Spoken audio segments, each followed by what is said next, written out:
여행을 떠나보겠습니다. 여행을. 지금 저기 이제 여행 떠나라고 표지판이 있는데 제가 저 화면을 보면서 굉장히 귀한 참 재미난 표지판을 봤어요. 우리가 이제 여행을 가려면 길에다가 여기로 갈까요, 저리로 갈까요 이러잖아요. 저 표지판에 저게 사실 제가 독일어 잘난 체를 하려는 게 아니라 독일어로 되어 있는데 무슨 표지판이냐면요. 초록색으로 되어 있는 것은 쭈컴프트라고 하는 건데 미래라는 뜻이에요.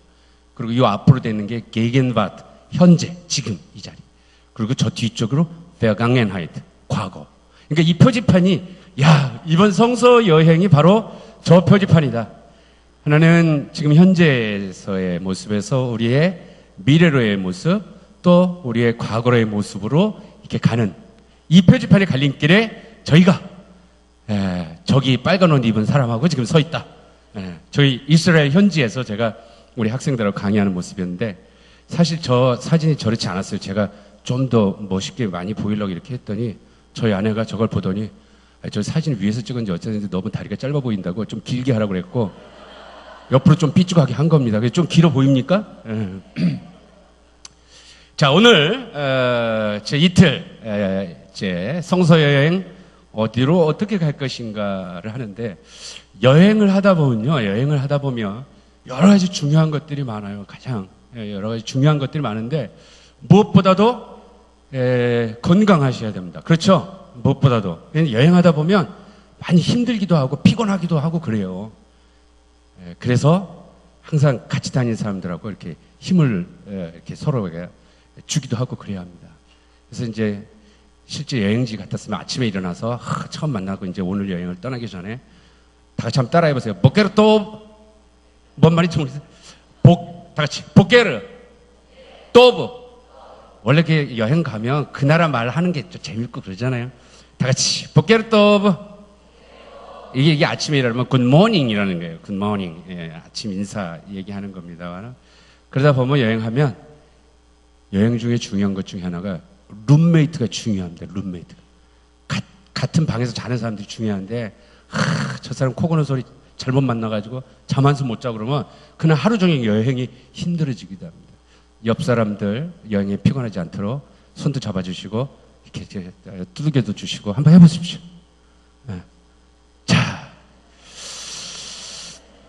자, 여행이 되겠습니다. 자, 이제 떠나봅시다. 떠나요. 좋습니다.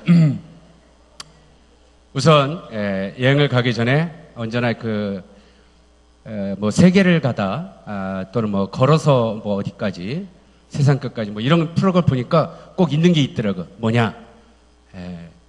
지난 여행 줄거리. 있죠. 우리 지난 여행 뭘 했는지 좀 알고 가야 될 거 아닙니까? 이제 늘 잊어버리기도 하고 그러니까. 지난 여행은 성서 여행 준비물들에 대해서 좀 얘기들을 했습니다. 그래서 경비는 중요한 거죠. 얼마? 공짜다. 우리가 이제 이 여행의 일정이 사실 이렇게 기간을 뭐 한 4주간 한다든가 뭐 10회를 한다든가 이렇게 해야 되는데 우리 목사님께서 매주 오후를 저한테 이렇게 하라고 한 거예요. 그러니까 이게 언제 끝날지를 모르는 거야. 그래서 왜 그랬을까 이렇게 매주마다 오후마다 이 성서 여행을 하라고 하신 목적이 뭘까? 어떻게 그렇게 하셨을까? 제가 곰곰이 생각해봤는데 강사비가 안 나가니까 계속 시키려고 하는구나. 여러분 뭐 아멘이시는가 보다 다들. 일정을 떠나다. 지난 여행의 줄거리 중에서 굉장히 중요한 것은 이것은 여러분 언제나 잊지 마셔야 되는데 여행은 떠나면서 시작합니다. 낯선 곳으로 떠나죠.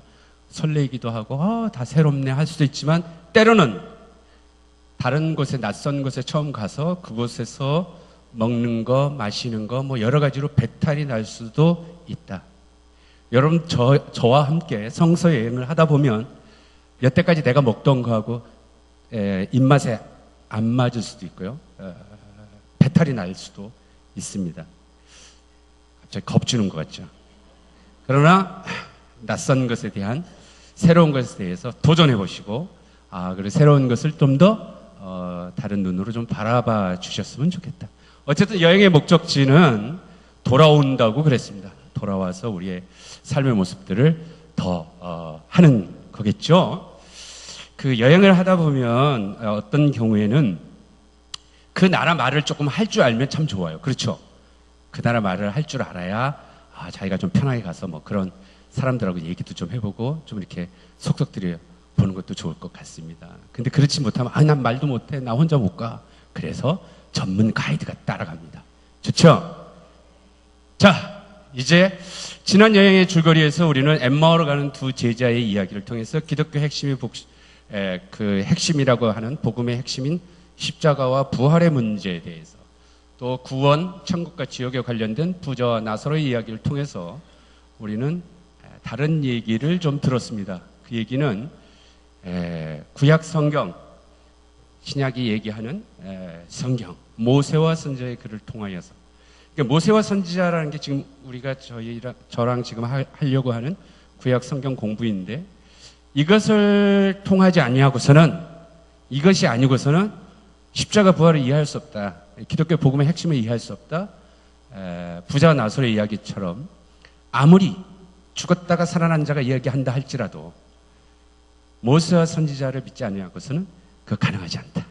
이게 우리 이번 구약 성서 여행에 굉장히 중요한 의미가 담겨 있고, 또 엠마오로 가는 두 제자가 얘기한 것처럼 길에서 부활하신 주님께서 우리에게 성경을, 모세와 선지자와 시편을 가리켜서 모든 구약 성경을 통해서 우리에게 설명을 풀어서 설명해 주니 우리의 마음이 뜨겁지 아니하더냐. 그리고 예루살렘으로 제자들에게 찾아갔던 거 아니겠어요? 그래서 우리의 여행은 이런 떨림들이 있어야 한다. 아멘. 자, 좋습니다. 저런 프로가 있다면서요. 아빠 어디가? 있었어요? 제가 잘 모릅니다. 성서여행 이제 떠나야 되니까 도대체 어디로 갈 것인가, 어떻게 갈 것인가 하는 게 중요한 게 있겠죠. 우리가 이게 준비를 빨리 떠나고 싶은데 준비를 많이 하는 게, 준비를 철저히 해야 여행이 보람되고 의미 있을 수 있습니다. 그렇게 생각하시죠? 네. 그래서 준비를 잘 하셔야 돼요. 준비를. 모든 여행의 시작은 어쨌든 우리가 어디를 갈 것인지 목적지를 정하는 게 가장 중요하죠. 목적지. 그러면 성서여행의 목적지는 어디죠? 성소의 세계입니다. 성소의 세계로 돌아가는데, 사실 제 전공이기도 하니까 전문 가이드로서는 어쨌든 이때 저는 구약 성서의 세계로 가려고 합니다. 나중에 또 신약의 세계를 또 왔다 갔다 할지 어떨지 모르겠습니다만, 어쨌든 하는 데까지 어쨌든 구약 성서의 세계로 들어가려고 합니다. 성서의 세계, 구약 성서의 세계로 들어가는 우리의 여행이라는 게, 그러면 성지순례냐, 구약 성서의 성지순례냐, 아니면 성서, 우리가 읽는 이 책의 이야기에 대한 성서순례냐, 두 개 다 해보려고 합니다. 재밌겠죠? 네. 두 개 다. 두 개 다 해서 실제의 이야기들, 성서 지금의 이스라엘이라든가 그 땅의 이야기와 함께 또 성서의 텍스트에 대한 그런 이야기들을 함께 가려고 합니다. 자, 한번 맞춰보세요. 여행 떠나기 직전까지, 그리고 돌아올 때까지 반드시 챙겨야 할 게 뭡니까, 여러분들? 누구세요? 맞히셨습니다. 박수. 제가 행운권이라도 못 드려야 되는데. 여권 잊어버리면 안 돼요. 여권 잊어버리면. 여러분, 여권 다 챙기셔야 합니다. 그렇죠? 자, 여권 챙기셔야 돼요. 왜 여권이 필요할까요? 왜 여권이? 여권 없으면 어느 나라도 입국하거나 출국할 수가 없습니다. 반드시 챙겨야 합니다. 본인이 누구라는 거예요. 그런 것들이 돼야만 하고, 나라에 따라서는 거기에서 비자가 필요하기도 합니다. 국제적으로 서로 인정하고 있는 거죠. 그렇다면 우리가 이제 떠나면서 다시 돌아올 때까지 반드시 잊지 않고 챙겨야 하는 성서 여행의 가장 중요한 게 뭐겠습니까? 성서 여행 중에 여권 필요 없습니다. 나중에 이스라엘 저랑 한번 가게 되면 그때 여권 가져가시고, 성서겠죠. 어쨌든 성서 여행에서는 우리가 늘 가지고 소지하고 가야 할 게 성서입니다. 그러면 제가 이제 여쭤보는 건데, 모든 여행에 굉장히 필요한 여건이라고 하면 성서는 과연 그렇게 국제적으로 인정할 만하고 우리가 성서 우리가 믿고 있지만 어느 정도 이게 권위가 있냐라는 거죠. 예를 들어서 내가 그냥 동네에 쓰고 있는 주민증이든 아니면 자기의 개인적인 관련된 신분증 하나 갖고 전 세계를 돌아다닐 수 있습니까? 그건 인정하지 않아요. 그냥 이건 내가 맞아요. 아무리 얘기를 해도 인정해 주지 않습니다. 그래서 여권이라고 하는 국제적인 어떤 그런 인정하는 것들을 가지고 있는 것처럼, 그러면 내가 갖고 있는 이 성경, 이게 과연 얼마나 권위가 있고 얼마나 국제적으로 인정받는 책을 가지고 있느냐 하는 겁니다. 그래서 오늘 우리가 여행을 떠나면서 우리가 반드시 챙기고 있는 이 성경이라고 하는 거, 이 성서가 과연 얼마나 권위 있는 증인가, 얼마나 권위 있는 책인가를 좀 더 돌이켜 보려고 합니다. 성서의 권위. 이 비자 카드, 신용카드, 비자라든가 마스터카드가 있는데 2014년도에 전 세계에 관광객이 가장 많이 방문한 도시가 뭔가를 이 마스터카드가 자기네 카드를 어디서 많이 썼는지 한번 조사를 해봤어요. 그래가지고 2014년에 가장 많은 관광객들이 왔던 곳들을 한 20위를 뽑아봤습니다. 그랬더니 첫 번째가, 여러분들 한번 생각해 보세요. 전 세계에서 어디를 가장 많이 갈까? 저기에는 어쨌든 런던이 제일 먼저 나왔어요. 2위는 방콕, 파리, 싱가포르, 두바이, 뉴욕. 20위까지 보니까 조금 이상한 것도 있겠죠. 14위 로마도 있네요. 더 많은 것들이 더 있을 수도 있는데 하여튼 그렇게 됐는데 놀랍게도 서울이 10위에 들어갔습니다.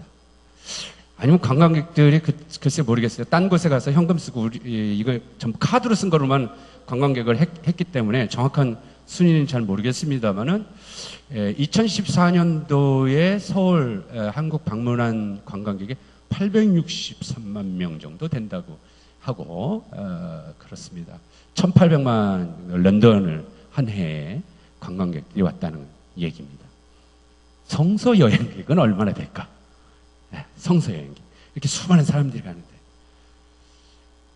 미국의 해외 선교 연구센터를 가지고 있는 데서 조사를 해보니까 총 인구, 전 세계 인구의 74억 명 중에 기독교 종교별로 하면 2015년도 현재 약 33%의 24억이라는 인구가 기독교 인구다.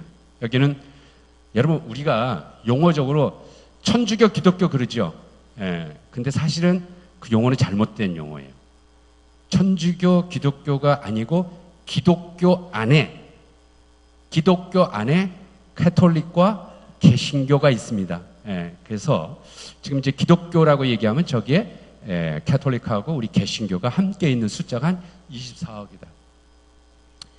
전 세계 1위 도시들 방문하고 여행객들인데 성서 여행객들이 어느 정도 꼭 이스라엘을 방문하는 관광객 수가 아니라 오늘 주일날 전 세계 사람들의 33%, 24억이라는 인구가 성서를 가지고 어쨌든 매주일 여행을 하고 있다. 어마어마한 성서 여행이라는 걸 제가 여러분에게 알려드리는 겁니다. 24억이라는. 세계 성서 번역한 이 책에 대한 번역한 것들을 보니까 세계 성서공회 연합회에서 2014년도 번역 현황 보고서에 의하면 전 세계 언어가 한 6,900개 정도가 있다면 성서 전체가 번역된 그 언어가 542개 언어로 번역됐고 신약이 1,300개, 개별 이렇게 단편들로 한 게 한 1,020개 정도로 세 개의 언어로 번역됩니다. 전 세계 역사상 어떤 한 권의 책이요, 우리가 갖고 있는 성서라는 책이 다른 어떤 책하고도 여러분이 충분히 아시겠지만 비교할 수 없다라는 얘기입니다. 그냥 나 혼자만 그냥 오랫동안 교회 다니면서 그런가 보다 하고 성경 하나님 믿고 그러지만 나만이 아니라 작년 오늘 올해도 마찬가지입니다만 이 수많은 사람들이 이 오래된 책, 사실 엄밀히 따져보면 이거는 어느 한 장소, 특정 장소인 이스라엘이면 이스라엘, 그리고 한 민족 이스라엘 사람들의 자기네들의 이야기예요. 이야기인데 교회가 생겨서 지금까지 2000년 동안 아니면 구약 성서의 세계에서 그 이전 뭐 2000년까지 한 4000년 동안의 한 나라, 한 민족의 이야기들을 오늘 그들의 이야기들을 듣고 싶고 그들의 세계로 들어가려고 지금 신갈 장로교회 교인들도 이 자리에 앉아 있다는 겁니다. 도대체 이게 무슨 의미일까? 여러분들은 왜 이런 성서 여행을 하시려고 할까? 어쨌든 이 성경이라는 게 대단한 책이다. 어마어마한 책. 내가 그것을 교회를 다녀서 믿고 또는 그것을 믿지 않는 사람이라 할지라도 어쨌든 이 책은 전 세계 역사상 이런 책이 없습니다. 비교 대상이 안 되는 어떤 한 권의 책이 있습니다. 우리들에게. 도대체 그렇다면 여러분들이 지금 성경도 많이 가지고 있죠. 가지각색으로. 도대체 이놈의 성경이 그 말이 이상해졌네. 이분의 성경님께서 어떻게 내 손까지 여러분들이 지금 성경책 가지고 있습니다. 이 어마어마한 책이라고 하는데 여러분 성경책 한번 만져보세요. 어마어마해 보입니까? 어마어마해 보이지 않으세요? 이 어마어마한 책이에요. 이 어마어마한 책. 이게 어떻게 여러분 손에 들어오셨습니까? 교회 올 때 선물로 받으신 분도 있고 서점에 가서 사신 분도 있고 대체로 성경책은 잘 사질 않는 것 같아요. 어디서 받았는지 모르는데 집에 보면 열몇 권씩도 있기도 하고. 이 도대체 이 성경이 어떻게 내 손까지 오게 됐을까? 그걸 통해서 우리는 이 성서 여행이라고 하는 것에 과연 가볼 만한지, 정말 이 여행이 얼마나 귀한 것인지를 오늘은 우리가 성서 여행을 준비하면서 마지막 의미를 부여하려고 하는 겁니다. 우리말 성경, 우리는 지금 이제 여러분들 우리말 성경으로 보잖아요. 당연히 여러분 생각하신 것처럼 우리나라에 처음으로 외국 선교사들이 들어오게 되죠. 들어와서 중국말 썼던 성경이 미리 있었고 우리말로 이제 번역하는 사람들 사람들 하면서 처음에는 이렇게 발췌 본문이라 해서 가장 전도하기 쉬운 거, 뭐 요한복음 3장 16절이라든지 아니면 뭐 잘 외우는 시편 23편 이렇게 조금씩 이렇게 해가지고 그것들을 우리말로 번역해서 하다가 지금 이제 보면 1882년서부터 그때는 낙권으로 하나의 성경, 물론 처음부터는 복음서를 중심으로 해서 낙권으로 번역해서 한국에 뿌려지게 됩니다. 그래서 1882년에 제일 처음에 나왔던 게 누가복음 예수천교라고 해가지고 저게 나왔던 겁니다. 우리의 복음. 그러다 87년도에 구약하고 신약 전체를 해서 한 권으로 처음 나오게 번역하게 됐죠. 그러면서 그 오랜 또 절차를 거치면서 우리나라에는 대한성소공회라고 있습니다. 각 나라마다 성서를 찍어내는 것은 그 나라마다 하나씩 정하게 되어 있어요. 그래서 세계 성서공회 연합회가 있는데 우리나라에도 대한성서공회에서 성경을 찍어내고 그리고 이제 각 여러 가지 번역이 됩니다. 사실 우리가 여러분들이 개역 개정본을 가지고 있는 분들도 있을 테고요. 여러 조금 번역이 좀 다른 번역들이 있는데 이런 번역들을 가지고 있습니다. 그러면 이런 성경들은 어떻게 해서 선교사님들이 그냥 자기네가 만들어서 갖고 왔느냐? 그렇지는 않겠죠. 과연 성경은 어떻게 해서 내 손까지 오게 됐는지를 잠시 한번 보려고 합니다. 저 재밌죠? 성경도 넘어가게 하고. 잠깐만요. 어느 날 하루아침에 어느 날 갑자기 성경이 하늘에서 뚝 떨어졌겠습니까? 아니겠죠? 에이, 말도 안 된다. 이런 말이 안 됩니다. 자, 그러면 도대체 성경이 어떻게 됐을지. 저는 오늘 하나의 본문을 잠깐 보려고 합니다. 구약 성경에 여러분 안 보셔도 돼요. 앞에만 보시면 제가 친절하게 다 준비해 왔습니다. 예레미야라는 책을 보려고 합니다. 예레미야서는 우리가 가지고 있는 예언서 책인데 예레미야 예언자의 이야기인데 우리가 지금 장수를 하면 52장까지 있어요. 52장까지. 예레미야 하면 무슨 생각이 될까요? 하나님께서 예언자 예레미야에게 하나님 말씀 주셔서 예레미야가 썼다라고 생각할 겁니다. 그런데 36장을 잠깐 살펴보도록 하겠습니다.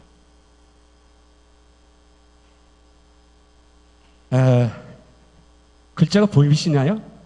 잘 안 보이실 텐데 하여간 어느 날 하나님께서 요시야 왕 임금이 있었을 때 예레미야를 불러서 자 예레미야야 하고 얘기하면서 너는 두루마리 책을 가져다가 내가 너한테 하는 말들을 모두 거기다 적어라 그랬어요.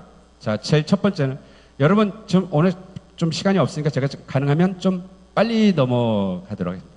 준비 시간을 좀 빨리 지루해지지 않게. 여행도 가기 전에 피곤해 지쳐서 못 가겠다 하실 분들이 생겨서 제가 좀 걱정이 됩니다. 그래서 오늘 여행 준비를 좀 빨리 끝내려고 하는데 집에 가서 한번 읽어보셔도 되고 이거는 교회에서 홈페이지에 다 올리니까 나중에 참고하셔도 됩니다. 어쨌든 예레미야 36장의 얘기를 제가 해드릴게요. 내용은 이겁니다. 하나님이 예언자 예레미야를 불러서 자 내가 너한테 지금부터 들려주는 말을 너 두루마리 갖다가 다 적어라 이랬어요. 다 적어라. 그랬더니 네 알겠습니다 하고 당신이 안 적었어요. 예레미야.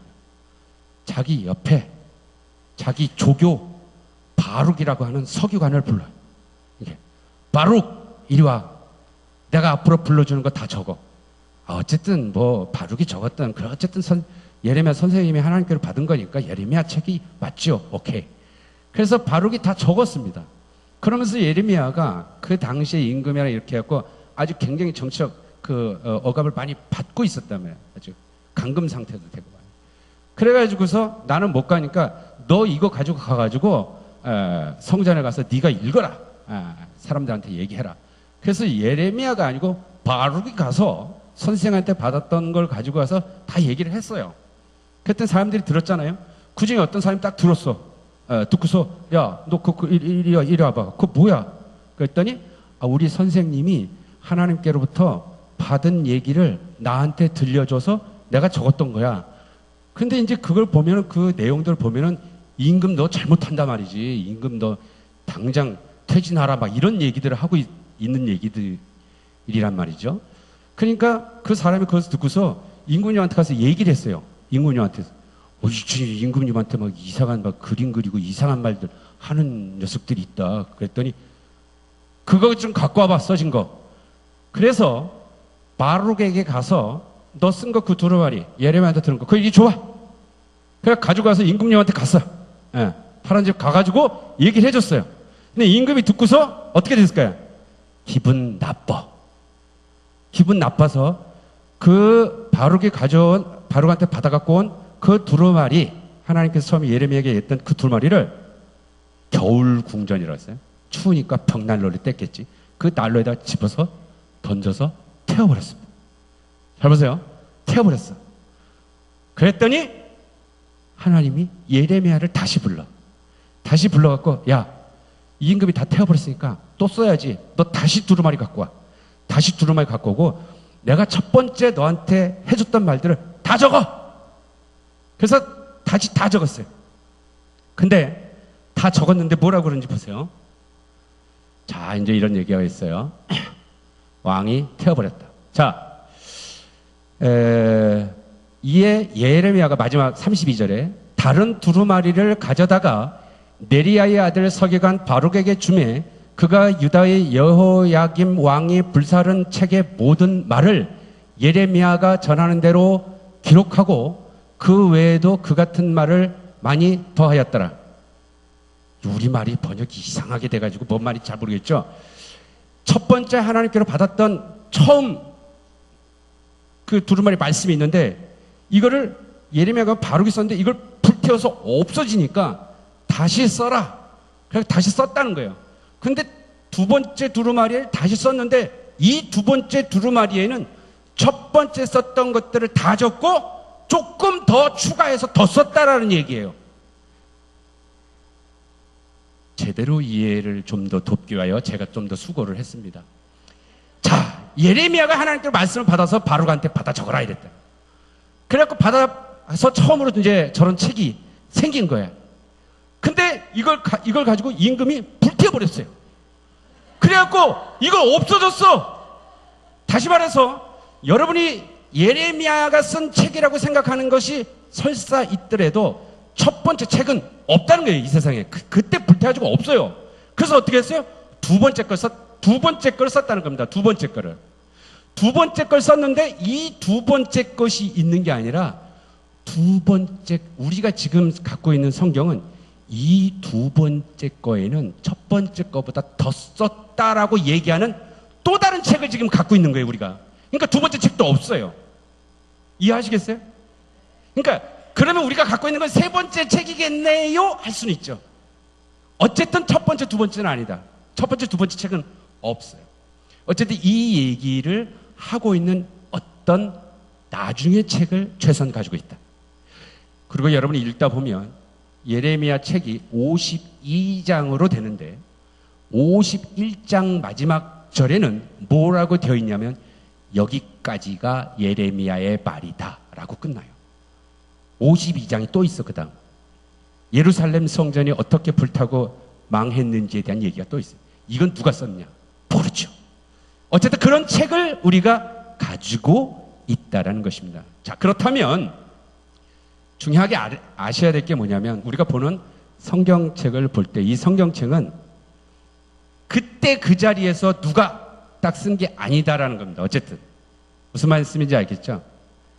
예, 에덴 동산에서 아담과 하와가 막 이렇게 만들어지고 창조되고 막 하는 것을 옆에서 누가 안녕하십니까 저기 뭐 에덴 동산 리포터입니다 하고 네 지금 뱀이 다가오고 있습니다 하고 누가 옆에서 그 자리에서 태초에 쓴 게 아니다라는 거예요. 그건 이해하시겠죠?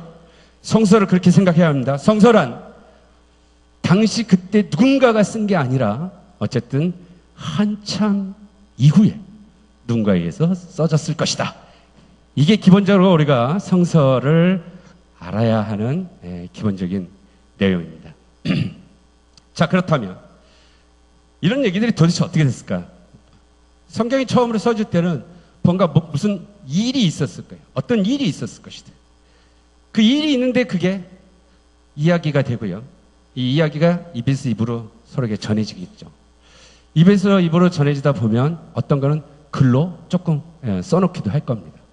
그리고 또 그런 것들을 한 사람이 계속 쓰다가 그 다음에 죽기 전에 아들한테 쓰고 이런 게 아니라 곳곳에서 그런 일들이 있었어요. 그런 것들을 어느 날 이렇게 하나씩 이렇게 모았을 겁니다. 여기서도 모으고 저기서도 모으고 그러다 보면 모으면서 어떤 경우는 고치기도 합니다. 고쳐요. 말을 좀 고치기도 합니다. 고치는 것도 여러 번 될 수도 있고요. 어떤 건 빼기도 해. 그러다가 어떤 건 좀 더 붙이기도 하고 그러다가 어떤 편집을 해. 이렇게 모아서 어떤 틀을 가지고 성경은 그렇게 만들어가기 시작합니다. 또 편집하고 그러다가 이젠 그만은 무슨 말이냐? 고치기 없기.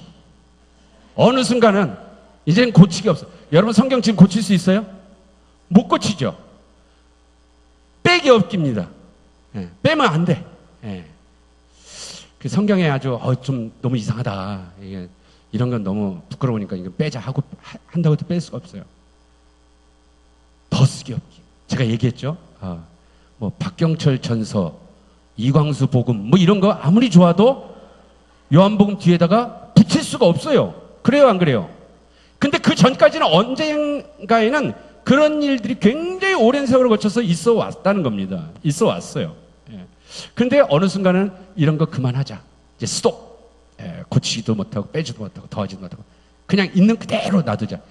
이것을 가리켜서 흔히 캐논이라고 하고 정경 경전. 이 캐논이라는 말이 뭐냐면요. 히브리어로 칸네라고 하는 말인데 이 칸네라는 말을 그리스어로 캐논 했는데 이게 뭐냐면 그 갈대 있죠. 갈대를 옛날에는 어떻게 썼냐면 갈대를 한 요 정도 이렇게 잘라가지고 그걸로 자를 썼어요. 자를. 그래갖고 이렇게 우리가 이렇게 집 질 때 보면 한 자요, 두 자요 뭐 이렇게 하는 거잖아요. 그 자로 갖고 이렇게 한 자 한 자를 그 갈대 가지고 썼어요. 그걸 칸네, 캐논이라고 불렀던 겁니다. 근데 이 잣대라는 게 한편으로는 표준이 되는 어떤 막대기가 되잖아요. 그래서 이 성경책을 그들이 뭐라고 하냐면 신앙생활하는 사람들의 표준이 되는 어떤 잣대로 삼은 겁니다. 그래서 그것을 캐논이다, 칸네다, 정경이고 그것을 경전이라고 한다.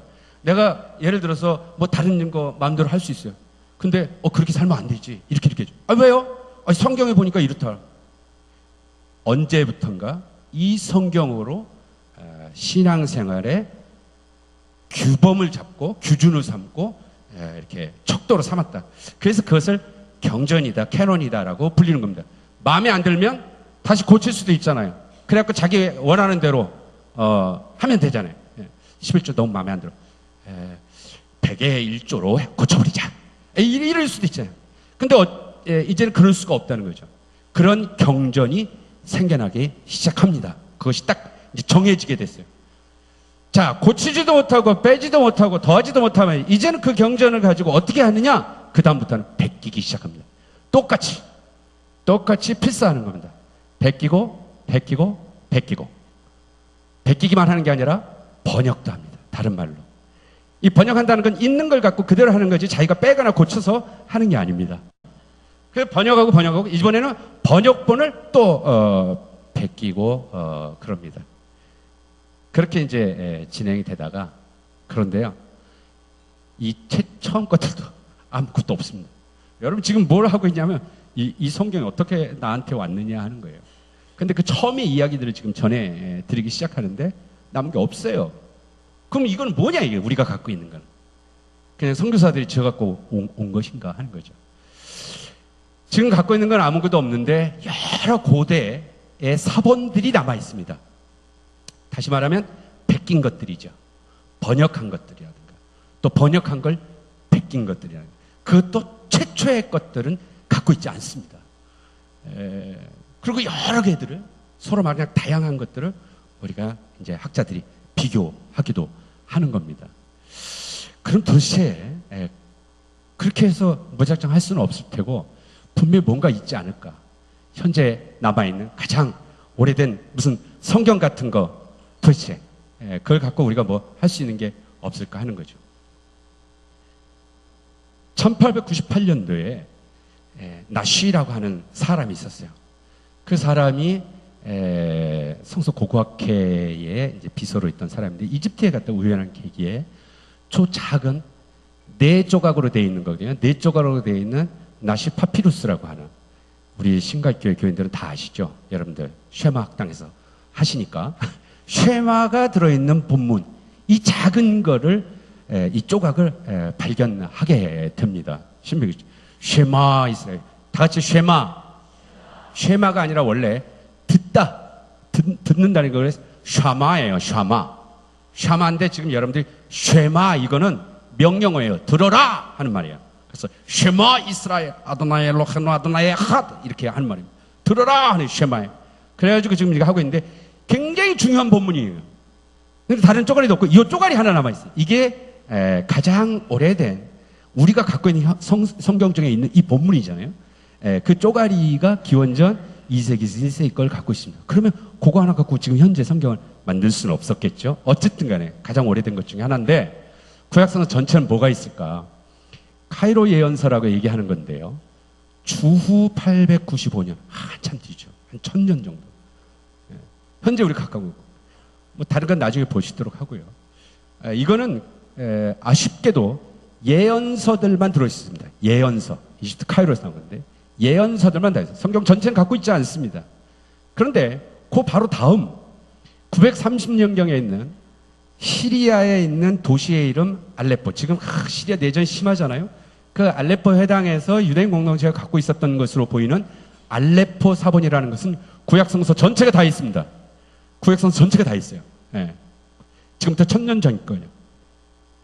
이것을 오랫동안 보관해 왔었는데 곳곳에서 그랬는데 1948년도 이스라엘이 현재 팔레스타인에서 독립을 하는데 그 전 1947년도에 유엔 결정에 따라서 현재 팔레스타인 땅에 이스라엘 사람들과 팔레스타인 사람들이 분할해서 서로 나눠 갖고 산다. 이게 1947년도 유엔 결정이 안보리 결정이 하게 됩니다. 그러다 보니까 이스라엘 나라가 생긴다고 하면 주변국들에서 전쟁이 일어나겠죠. 그래서 전쟁이 일어나면서 시리아에 있던 이 귀한 사본을 시리아에 폭동이 일으켜 하면서 아마도 유대인들을 반대하는 이슬람 쪽 사람들이 이걸 갖다가 찢어버렸다 라는 소문이 납니다. 그런데 이것들을 나중에 추적하게 됩니다. 그래서 지금 이 사본이 이스라엘로 와서 예루살렘에 보관되어 있는데 미스테리로 남아있어요. 일부러 이게 하도 귀하고 이스라엘이 생기게 되면 어마어마한 돈벌이가 되겠죠. 훈민정음 해례본이라고 생각을 해보세요. 그러니까 이것들을 이렇게 나중에 보니까 그냥 없어진 게 아니라 불태우고 손실이 아니라 누군가가 이렇게 찢어갔어요. 뭉탱이들. 그러다 나중에 조금씩 가지고 왔습니다만은 완본으로 전부 다 이렇게 다 되어지진 않았습니다. 그래서 어느 기자가 몇 년 전에 이 알레포 코덱스들의 이 사본에 얽혀 있는 수많은 이 암투들의 내용들을 기자가 추적한 게 있습니다. 그 얘기는 제가 여기서 다 하면 여러분들 편히 주무실 것 같아서 그건 안 하고, 그래서 가장 오래된 거고 성경 전체가 있는 것에도 불구하고 그렇게 있었는데 1947년도에 어쨌든 이스라엘이 독립하는 그 과정에 소실되고 지금도 모세오경도 마지막 신명기 5장밖에 없어요. 그 앞에 다 없어졌어요. 그 예언서 부분이 있고 뒷부분도 성문서 좀 없어지고 그랬습니다. 그 다음, 그러나 완벽하게 갖고 있는 게 있습니다. 우리가 지금 갖고 있는 구약이면 창세기서부터 말라기까지 전부 다 하나도 안 빼고, 그게 기원 후 1008년 거예요. 기원 후. 지금 우리가 2016년이니까 거의 1000년 전 겁니다. 지금 1000년 전 거. 그 1000년 전 거를 그대로 가지고 있어요. 러시아가 이것이 발굴될 때가 옛날 소련 시절이었어요. 그래가지고 상페테르스부르크라고 하는 도시가 있습니다. 그 페테르스부르크를 소련이 공산화되면서, 소련의 소비에트 유니언 되면서 그 도시 이름을 레닌그라드로 이름을 바꿔요. 근데 거기 그 시에 있는 도서관에 소장되어 있어서 우리가 여기 서울시립도서관이 아니고 서울사본 이렇게 불리듯이 그 도시 이름으로 레닌그라드 사본이라고 불리는 겁니다. 근데 다시 소련이 이제 해체되고 러시아가 생겼잖아요. 그래서 지금은 레닌그라드라고 이름을 바꿔서 부르지 않고, 그렇게 하지 않고 이름을, 옛날 이름을 다시 바꿔서 성 페터스부르크로 이름이 다시 복원이 됐어요. 그래서 어떤 사람들은 다시 이 사본을 그 이름으로 바꾸자. 근데 워낙 여태까지 유명했던 건데 그걸 뭘 바꾸냐. 그래서 현재 레닌그라드 사본이라고 부릅니다.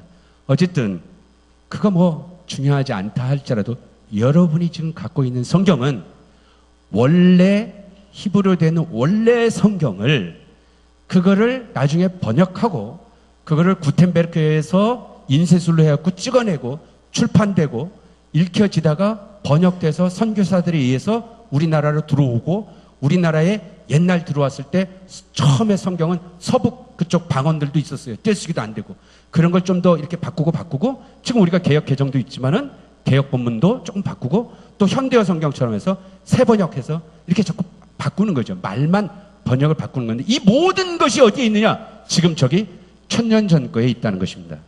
1000년 전 거에. 이게 바로 지금 코덱스라고 불리는 것은 사본이라는 말인데, 우리말로 하면 이 사본이라는 말은 책처럼 넘기는 거예요. 지금처럼 이렇게 두루마리 형태가 아니라 책으로 돼서 넘기는 걸 가지고 있습니다. 그런데 1947년 어느 봄입니다. 그런데 말입니다. 뭐 이렇게 하거든요. 1947년 어느 봄날에 기원 후 1008년 레닌그라드 그 성경책을 갖고 있는 것부터 약 1000년이라는 세월이 지났어요. 1000년이라는 세월이. 이스라엘의 사해바다 옆에 유대 광야 지역이 있습니다. 이스라엘 유대 광야예요. 유대 광야에 베두인 사람들이 있죠. 양치고 염소치는 베두인 중에. 여러분이 보이는 거에서 저 오른쪽에 있는 청년입니다. 10대 청년인데 베두인 청년 모함메드라고 하는 청년이 있었어요. 이 청년이 양치고 가다가 우리 보니까 자기 양이 하나 없는 거라. 그래가지고 여기 어디 있을까 하고 이렇게 하는데 저 위에 웬 동굴이 하나 있어요. 구멍이 하나 있어가지고 거기 있을까 하고 엄매엄매 찾아봐도 없고, 거기 한번 내려가 볼까? 혹시 뭐 야생 동물에도 있을까봐 돌멩이를 던졌는데 거기서 쨍그랑하고 소리가 납니다. 저희 동굴이요. 이게 동굴인데 사실 제가 나중에 이제 얘기를 하겠습니다만은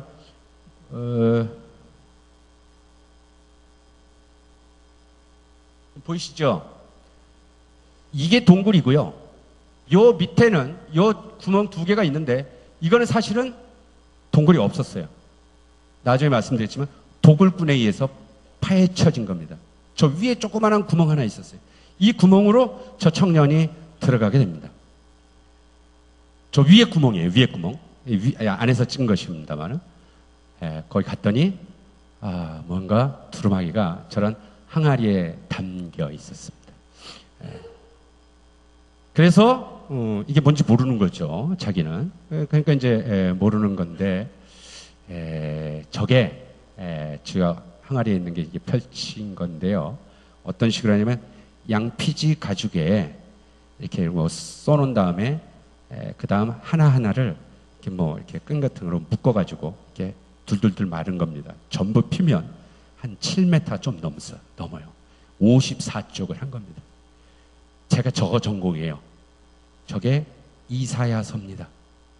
우리가 갖고 있는 이사야서가 1장부터 66장까지 있거든요. 1장부터 66장 전체가 다 들어있습니다. 전부 다가. 근데 저 베두인이 저거 뭔지 모르죠.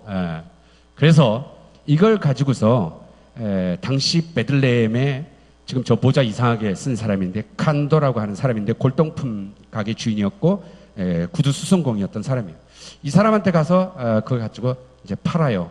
그러니까 이 사람은 그거 갖고 골동품 가게였으니까 그 당시에 팔레스틴 지역에서 고각 유럽에서도 많이 와서 고각 발굴도 하고 뭐 그런 것 중에 하나겠지. 뭐 대충 그렇게 생각을 합니다.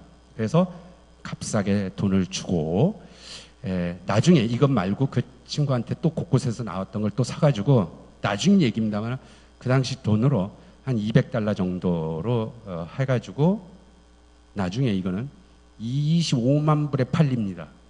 25만 불에 당대에. 그래서 이 칸도라는 사람이 그것을 가지고 자기가 몰라가지고 당시 예루살렘에 있는 시리아 정교회, 자기가 소속되어 있는 시리아 정교회의 대주교예요. 그 정교회 주교회 사무엘이라고 하는 사람. 저 사람이 지금 그 당시에 받은 겁니다.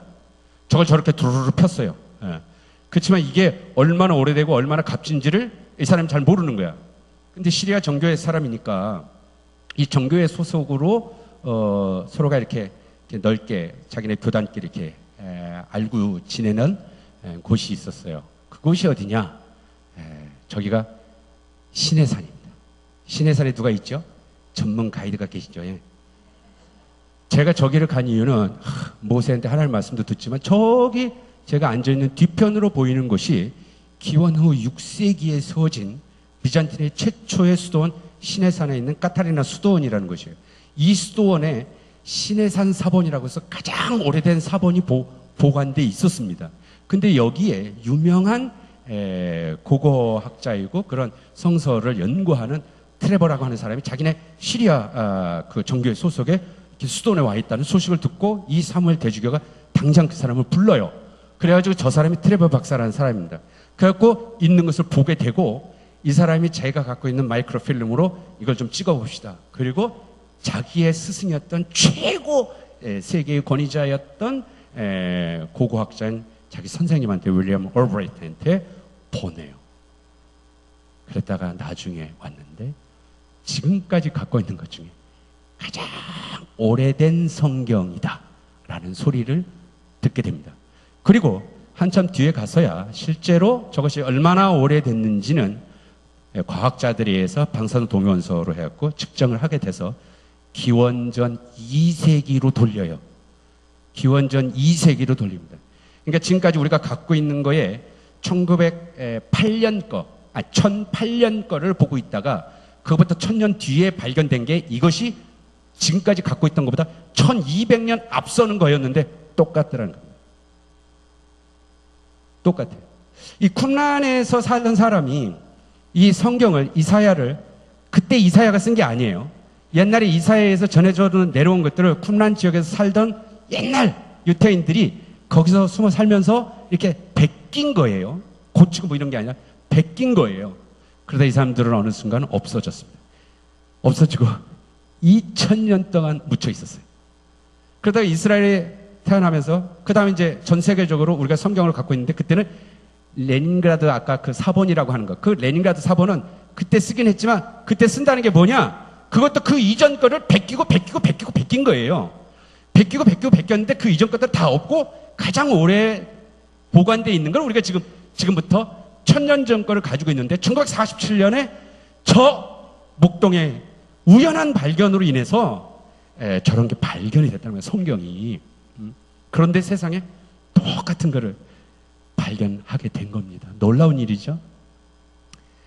이때에 1947년 11월 29일 유엔 안보리 총회에서 놀라운 일이 벌어졌어요.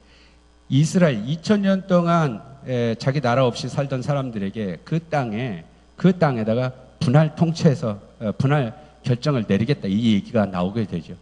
당시 예루살렘 히브리 대학의 고고학 교수였던 수케닉이라고 하는 저분이 계셨었는데 어느 날 자기한테 전화 한 통을 받아요. 오래된 무슨 문서를 발굴하게 됐다. 그래가지고 이분이 그것을 이제 받아보게 됩니다. 그러면서 그 당시는 아직 예루살렘이 우리가 남북으로 갈라진 것처럼 동예루살렘과 서예루살렘이 철저하게 갇혀 있었어요. 그래가지고 동예루살렘으로는 그쪽엔 아랍계 사람들이 있기 때문에 서로 왕래가 되지 않았어요. 근데 어떤 친구가 자기한테 아르메니안 친구가 와가지고 그 철조망 사이로 보여주는 거예요. 이게 더 있단다. 베들레헴 골동품집에 뭐가 있단다.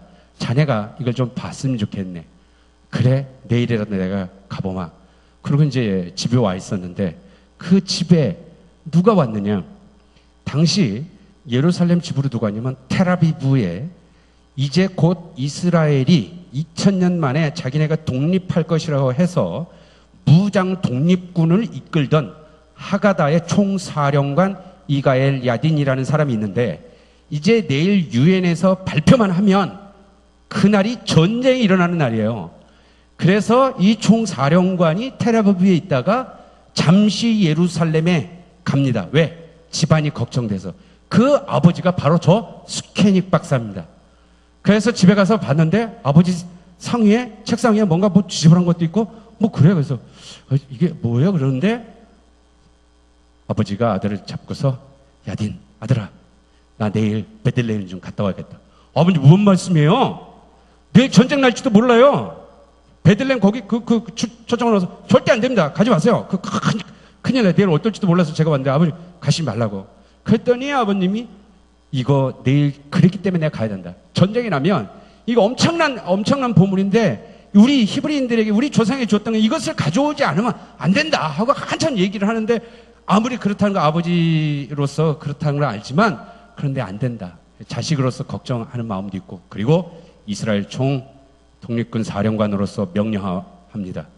절대 가시면 안 됩니다. 하고 이가엘의 이제 아들은 텔아비브로 돌아가요. 밤새서 스케닉 박사가 아버지가 고민하는데 아침에 뉴스가 나오는데 초대 수상 이스라엘의 벤구리온의 발표가 정오에 발표한다고.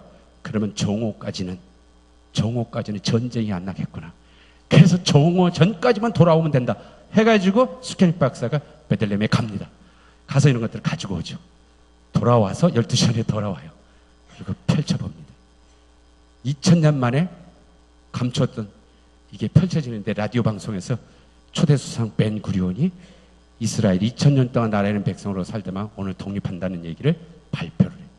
발표하면서 벤구리온이 뭐라고 발표했냐면 오늘 우리가 이렇게 독립할 줄은 하나님도 몰랐을 거다. 뭐 이래가면서 발표를 하는데 자기 손에서는 2000년 동안 감춰져 있던 성경이 펼쳐질 순간이었던 거예요. 그런데 이것만이 아니라 몇 개가 더 있었을 거라고요. 그래서 이 스케닉 박사는 나중에 이스라엘 독립하고 나서 스케닉 박사 아버지가 곧장 죽습니다. 그래서 아들이었던 이가엘 야딘은 총사령관인데 이스라엘 독립하면서 아버지의 뒤를 이어 고고학자가 되고 사실 아버지보다 더 유명한 저기 이제 머리 벗겨주신 분인데 더 유명한 고고학자가 되게 됩니다. 옛날 아버지가 봤던 이사야를 그 사본을 들춰보고 있는 중이고요. 그런데 그 사이에 다른 걸 갖고 이미 아까 사무엘 대주교라는 사람이 있었죠. 그걸 갖고 이것이 엄청나게 비싸다는 걸 알고 어느 날 사무엘 대주교는 예루살렘을 쥐도 새도 모르게 떠나요. 그래서 미국에 가서 미국에서 곳곳에서 가장 오래된 성경 사본 전시회들을 열면서 그리고 이거를 팔겠다. 아주 돈 많은 사람에게 팔겠다. 그래갖고 월스트리트 저널 월가에다가 54년 6월 1일자에다가 그거 판다라고 신문 광고 냈던 겁니다. 신문 광고 냈던 거. 이스라엘에서는 난리가 났어요. 저걸 갖고 와야 되는데 이스라엘 이렇게 들어가면 안 되니까. 그래갖고 이스라엘이 아주 그 첩보원들끼리 작전을 짜가지고 유태인들 미국에 있는 돈 많은 사람들랑 해가지고 이스라엘에서 사는 거 아니다 하고 뭐 하여튼 굉장히 첩보 영화처럼 해가지고 결국 저거를 취득하게 되고 현재 예루살렘에 갖다 놨습니다. 이것 말고도 엄청난 얘기들이 굉장히 많은 얘기들이 있습니다. 그래서 지금 예루살렘에 가면 지금 저 성서 박물관 마치 이 사해 쿰란이라는 지역인데 발견했을 때의 그 항아리 뚜껑처럼 지붕을 그렇게 하고 그 밑에 두루마리처럼 해가지고 보관돼 있어서 실제의 성서 사본을 볼 수가 있습니다. 우리가 지금 보는 성경이 얼마나 권위 있고 얼마나 이런지 여러분들이 한번 상상을 해보십시오. 어쨌든 지금으로부터 2200~300년 전 저 사해바다 그런 곳에 있던 사람들이 그 전부터 조상들에게 받았던 성경을 그게 이제 캐논에 이미 베끼고 베낀 겁니다. 베낀 걸 놔뒀죠. 그리고 또 딴 데서도 베꼈어. 근데 딴 데서 베낀 것들은 다 없어졌어요.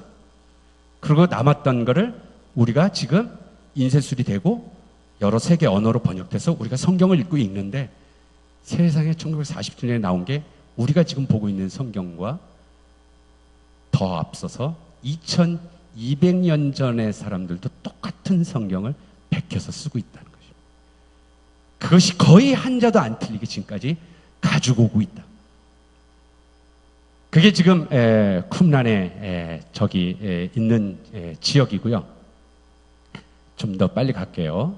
현재까지 쿰란에 가면 이스라엘 가면 지금 저 건너편에 사해바다고 저게 이제 사람들이 그 당시에 사람들이 살았던 지역입니다.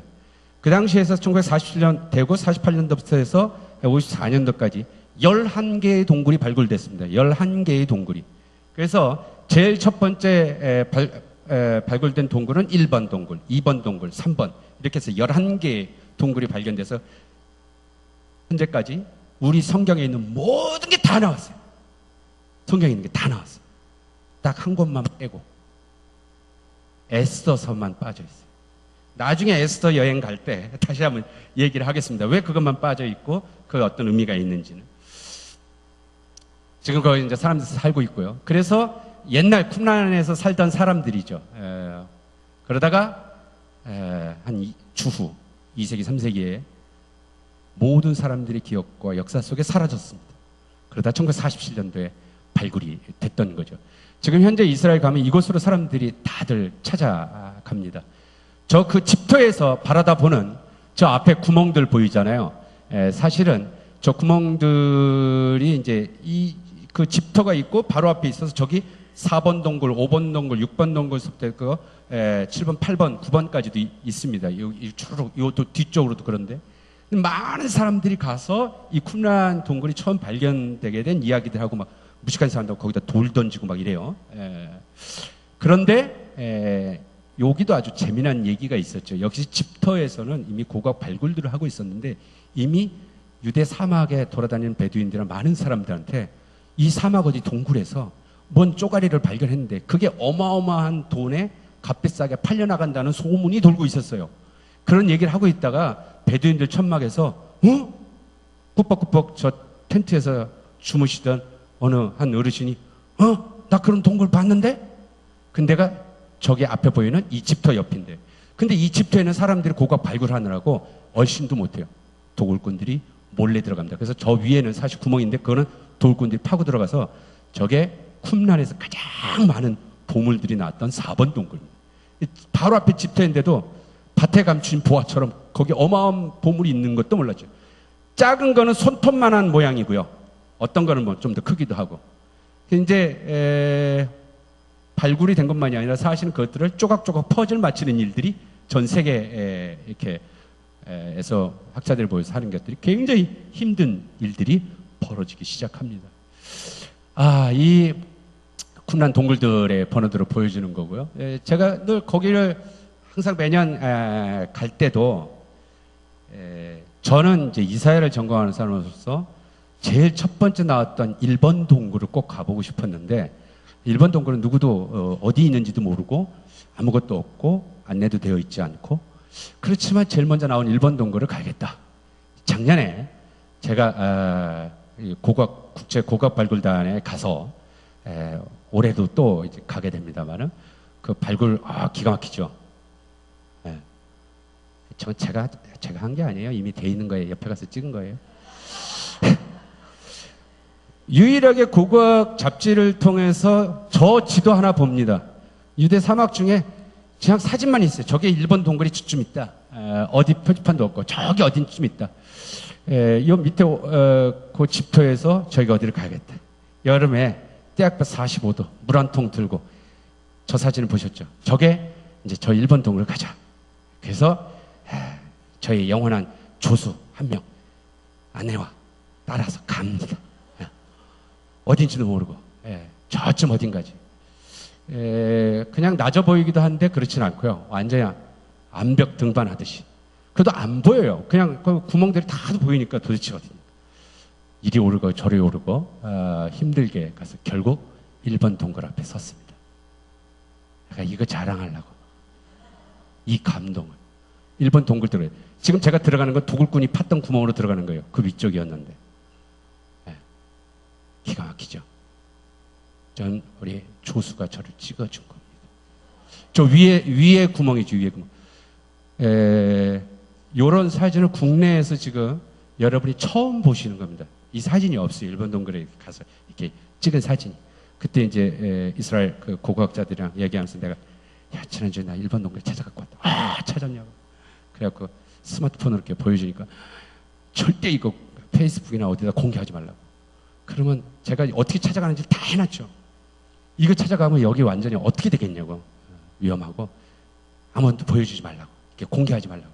여러분에게만 공개합니다. 1번 동굴 안에 가서 그 항아리 있던 모습을 보는 거고요.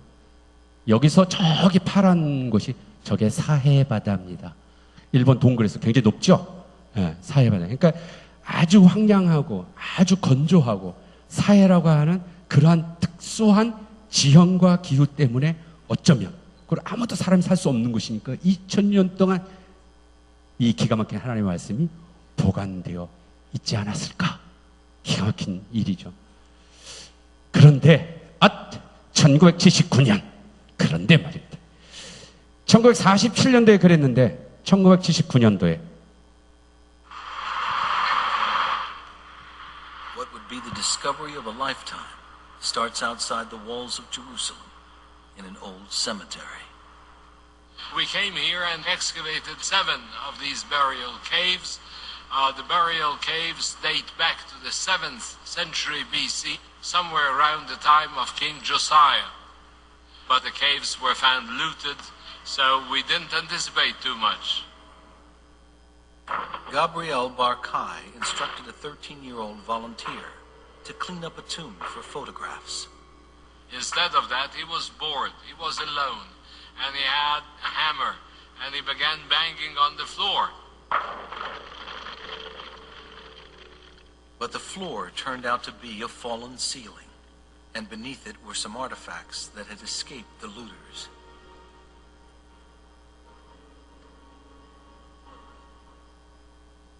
Among the hundreds of grave goods, one artifact stood out. It looked like a cigarette butt. It was cylindrical, about 1 inch in size, about ½ an inch in diameter, and it was very clear it is made of silver. It was some kind of a tiny scroll. A second, slightly smaller scroll was also found, and both were taken to the labs at the Israel Museum. But unraveling the scrolls to see if they contain a readable inscription could risk destroying them completely. Andy Vaughn was one of the epigraphers on the project. Archaeology is basically a destructive science. In order to learn anything, you have to destroy what's there. Gabriel Barkay and his team had to make a decision. Does one unroll these amulets or does one preserve them? They decided that it was worth the risk, and hindsight would tell us that they could not have been more correct. Through painstaking conservation, technicians devised a special method for unrolling the scrolls and revealing their contents.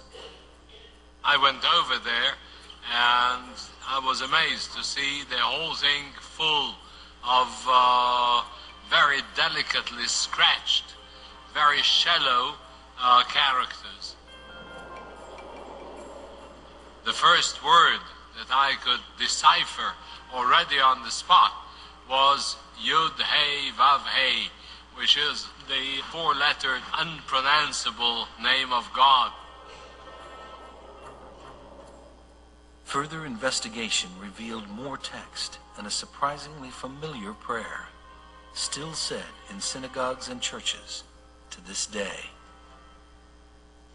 May the Lord bless you and keep you. May the Lord make his face to shine upon you and be gracious to you. May the Lord lift up his countenance upon you and give you peace. Numbers 6, 24 through 26.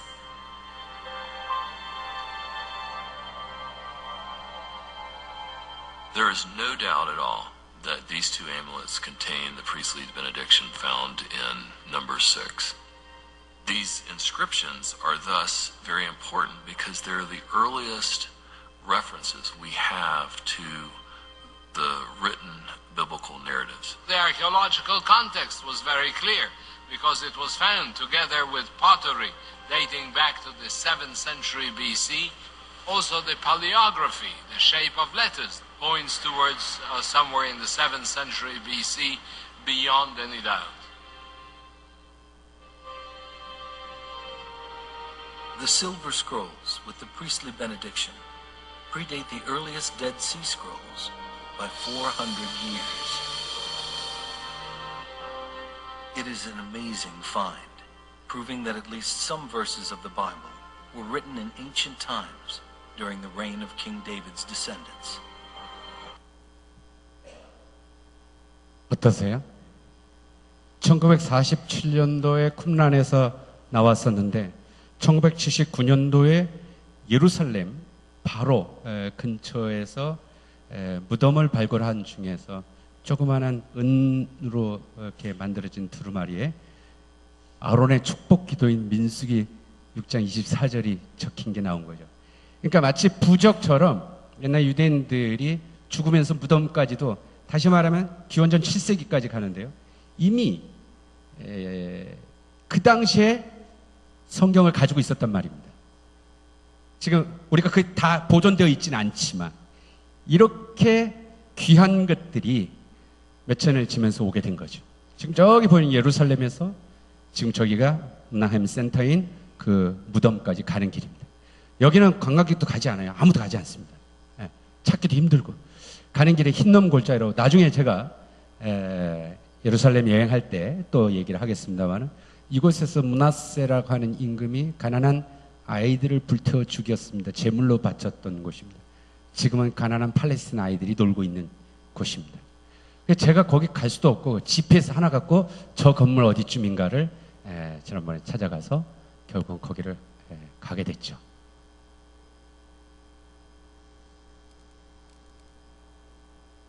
그 뒷모습인데요.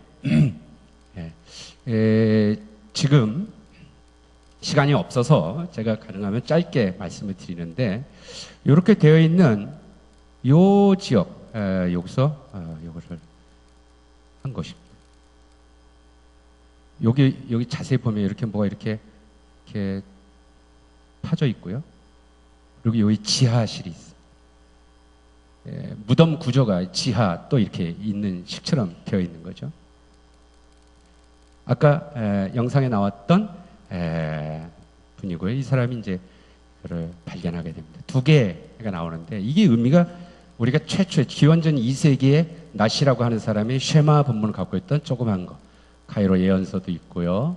알레포, 레닌그라드, 사해사본 이거보다 훨씬 그 이전 거 2개의 은두루마리 같이 나왔는데 하나에는 십계명에 관련된 본문이 있었고요. 아까 얘기했던 저기에는 바로 아론의 축복기도.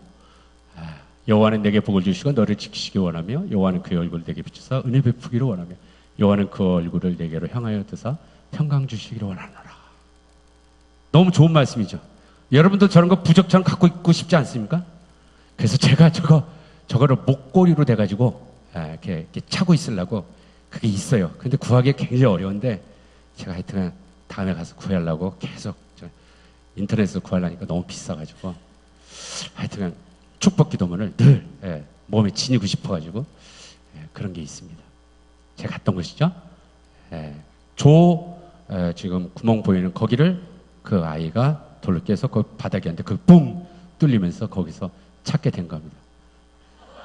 옛날 시체들을 저렇게 보던 거죠. 처음 79년도에 고각 발굴 당시에 저거 해놓고 저기에 발굴했던 사람들끼리 해서 기념사진 찍었던 것이기도 합니다.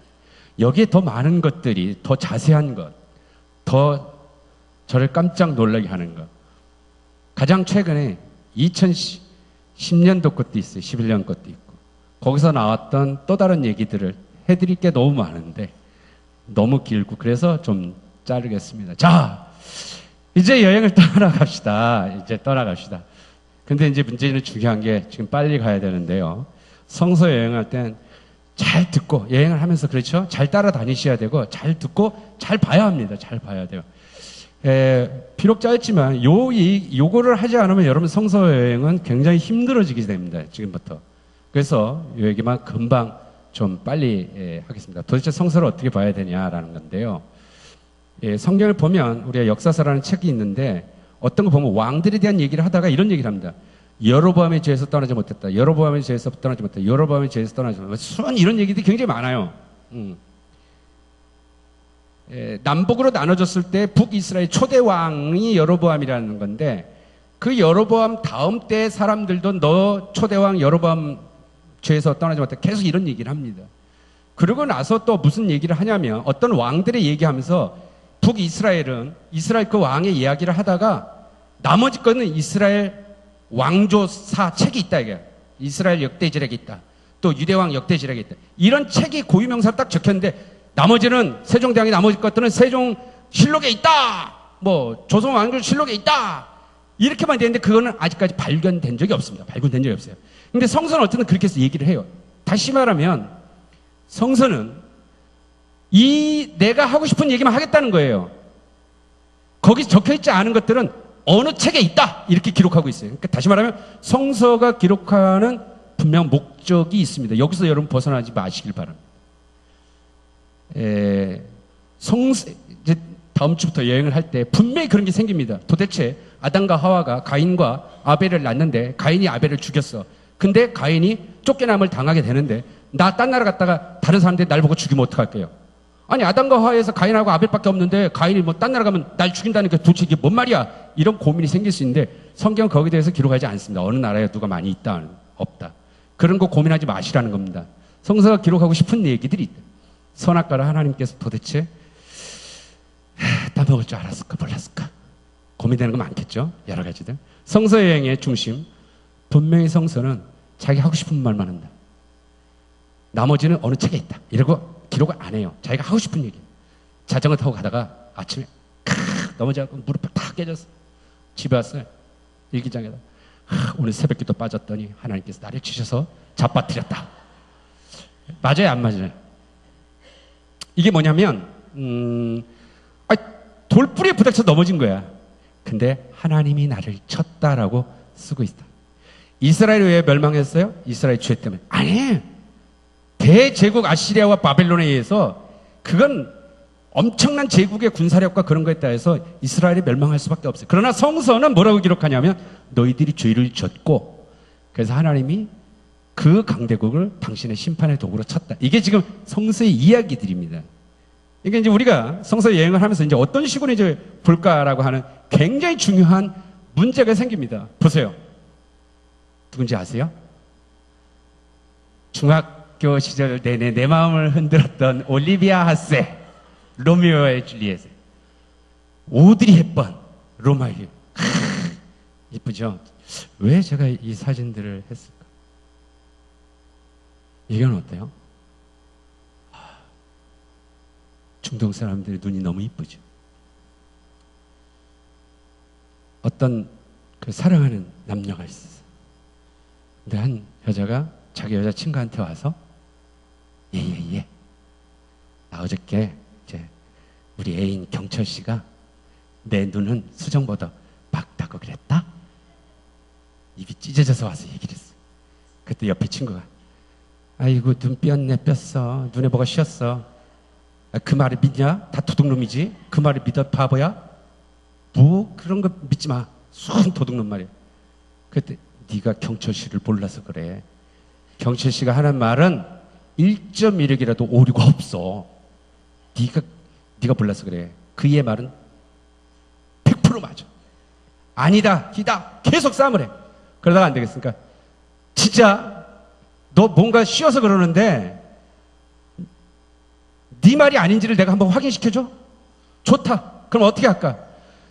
너 눈깔 빼고 수정 갖고 국과수 가서 검사해서 뭐가 더 순도가 맑은지 한번 조사해보자. 그럼 될 거 아니야.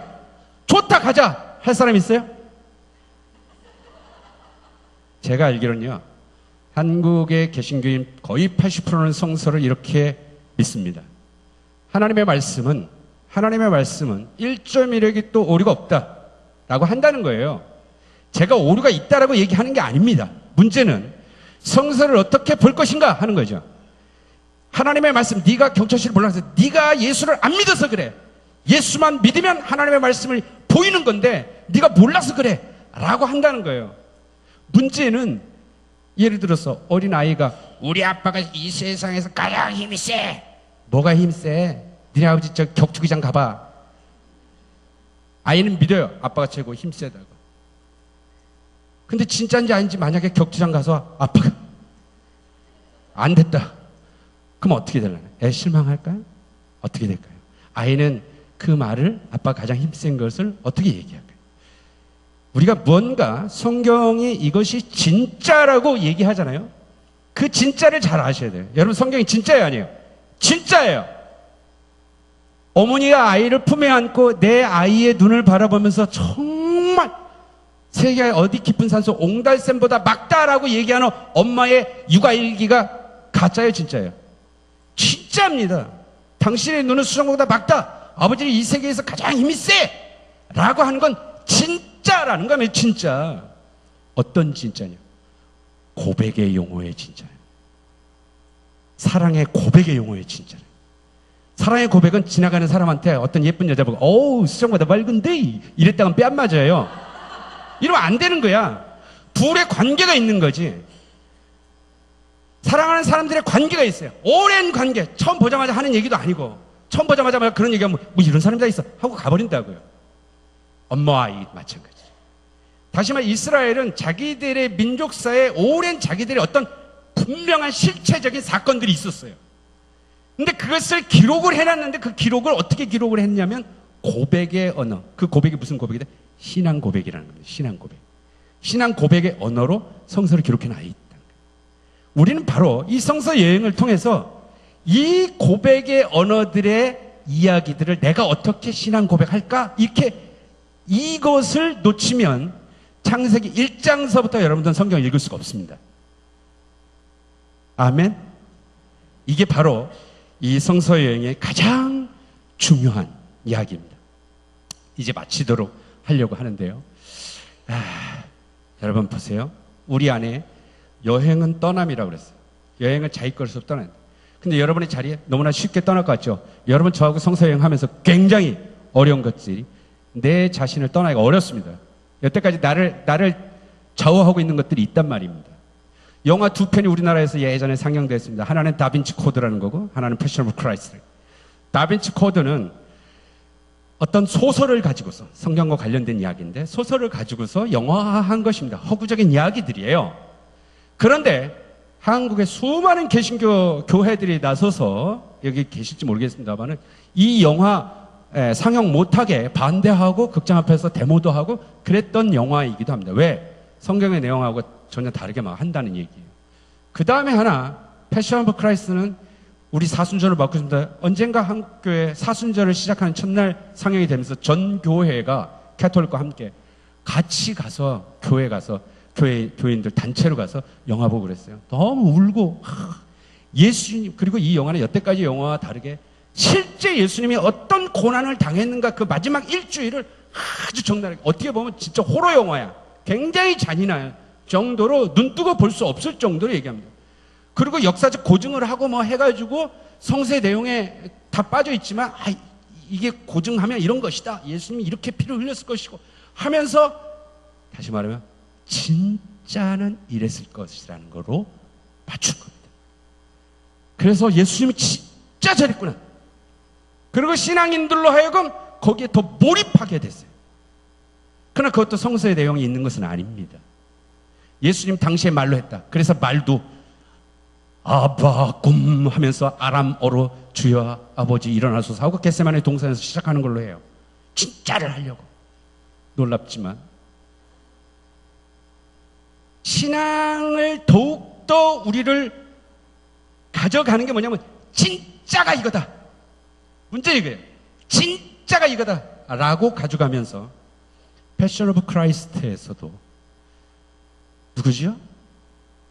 저 주연은 아니지만 흔히 예수님의 성화의 영화를 할 때마다 등장하는 서양의 모습. 예수님 머리가 스포츠 머리면 안 되겠죠. 어느 정도 길어야 돼. 가운데 가르마 타고 옷 길게 하고 쪼리 신고 이렇게 다니셔야 예수님의 모습.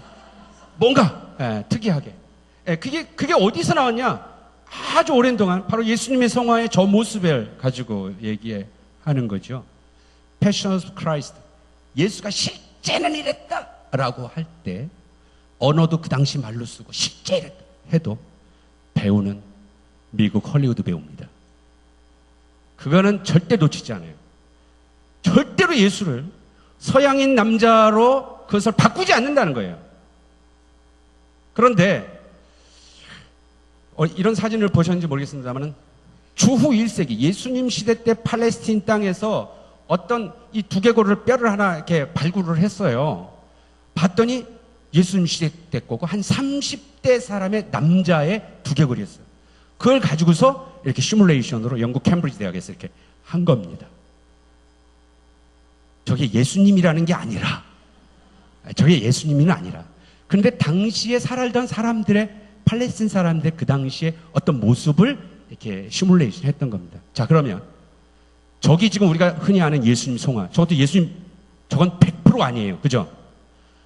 저기 거는 한 0.0001%는 될 수는 있지만 어쨌든 저는 서양 예수는 절대 아닙니다. 그러나 우리한테는 저 이상하게 생긴 아랍인 같은 이 사람을 액자로 크게 해놓고 수고하고 무거운 짐진다더라 다 내게로 와라. 절대 가능하지 않아요. 이게 2000년 동안 우리의 성서를 바라보는 눈을 우리를 감격해 했던 우리들의 자리라는 거예요. 이게 아주 무서운 이데올로기라는 거예요. 문제는 이 자리를 떠나는 겁니다. 이 자리를 떠나서 실제 하나님 말씀의 성서가 보여주는 것들을 그리고 거기에 고백되어지는 내용들을 다시 봐야 한다는 거예요. 다시. 어쩌면은 2000년간의 가부장적인 문화로 바라봤던 것들을 깨야 되는 것도 있을 수 있고요. 서양 사람들에서 묶여졌던 것들도 다시 깨야 하는 것. 이것이 바로 우리 성서 여행이 가야 할 길이다. 저거 많이 봤죠? 눈밭에서 이렇게 찍어가지고 돌아왔더니 놀랍고 은혜롭고 저게 예수님의 얼굴로 안 보이면 그거는 신앙이 없는 거야. 구원 못 받아. 영생 못 받아. 흔히 얘기했는데 저것도 무슨 이데올로기 깔렸죠? 그 서양인 예수의 상을 담고 있다는 거예요. 얼마나 무섭습니까? 이렇게 되어 있다는 것입니다. 자, 그래서 이제 우리 성서 어떻게 읽어야 할까? 오늘은 뚝 떨어진 거 아니죠? 그때 그 자리에서 기록한 게 후대의 고백의 이야기들이다. 그들의 땅의 역사, 언제 어디서 무엇하며 살았고 그들의 것들을 다시 보게 되는 성서의 여행, 저와 함께 떠나는 여행. 그래서 다시 돌아와서 그것이 오늘 나하고 무슨 얘기가 하게 될까? 다음 주 여행지. 여러분은 성서 여행의 첫 방문하고 싶은 곳이 어디입니까? 여러분에게 첫 여행지를 소개합니다. 다음 주는 에덴 동산으로. 그러면 다음 주 에덴 동산 떠나실 때 건강하게 잘 계시다가 기쁜 마음으로 첫 여행을 떠나보도록 하겠습니다. 여행 준비가 오래되고 많이 시간들이 가서 죄송하지만 이걸 하지 않으면, 준비를 잘하지 않으면 여행 떠나기가 어려워서 오늘까지는 좀 길었습니다. 고맙습니다.